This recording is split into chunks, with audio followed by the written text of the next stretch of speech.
कर्ण को ही सबसे बड़ा दानी क्यों कहते हैं? चलिए जानते हैं। एक बार की बात है कि श्री कृष्ण और अर्जुन कहीं जा रहे थे। रास्ते में अर्जुन ने श्री कृष्ण से पूछा कि प्रभु, एक जिज्ञासा है मेरे मन में, अगर आज्ञा हो तो पूछूं?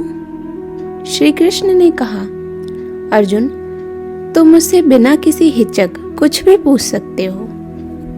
तब अर्जुन ने कहा कि मुझे आज तक ये बात समझ नहीं आई कि दान तो मैं भी बहुत करता हूँ, परंतु सभी लोग कर्ण को ही सबसे बड़ा दानी क्यों कहते हैं? यह प्रश्न सुन श्री कृष्ण मुस्कुराए और बोले कि आज मैं तुम्हारी यह जिज्ञासा अवश्य शांत करूंगा।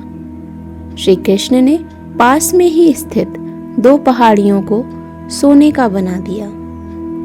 इसके बाद वो अर्जुन से बोले कि हे अर्जुन, इन दोनों सोने की पहाड़ियों को तुम आसपास के गांव वालों में बांट दो।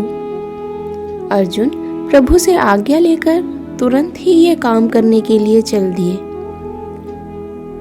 उन्होंने सभी गांव वालों को बुलाया, उनसे कहा कि वह लोग पंक्ति बना ले, अब मैं आपको सोना बांटूंगा, और सोना बांटना शुरू कर दिया। गांव वालों ने अर्जुन की खूब जय जयकार करनी शुरू कर दी। अर्जुन ने सोना पहाड़ी में से तोड़ते गए और गांव वालों को देते गए। लगातार 2 दिन और 2 रातों तक अर्जुन सोना बांटते रहे।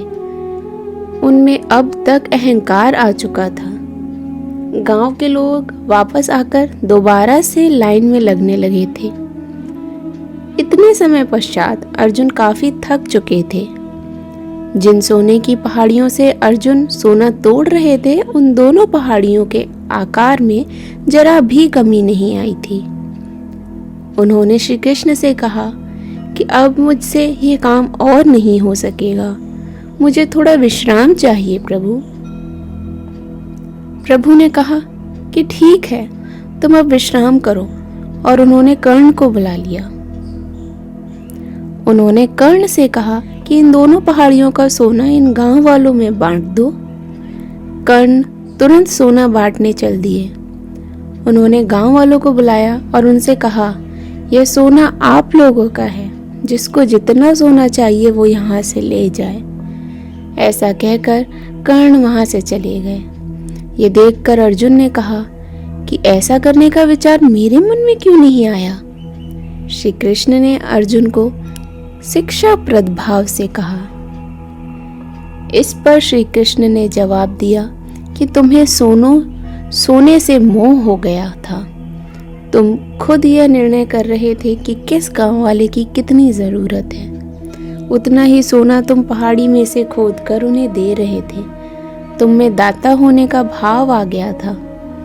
दूसरी तरफ कर्ण ने ऐसा नहीं किया। वह सारा सोना गांव वालों को देकर वहां से चले गए। वह नहीं चाहते थे कि उनके सामने कोई उनकी जय जयकार करे या प्रशंसा करे। उनके पीठ पीछे भी लोग क्या कहते हैं, उससे उनको कोई फर्क नहीं पड़ता।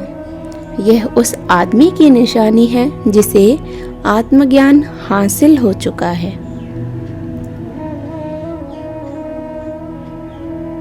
इस तरह श्री कृष्ण ने खूबसूरत तरीके से अर्जुन के प्रश्न का उत्तर दिया।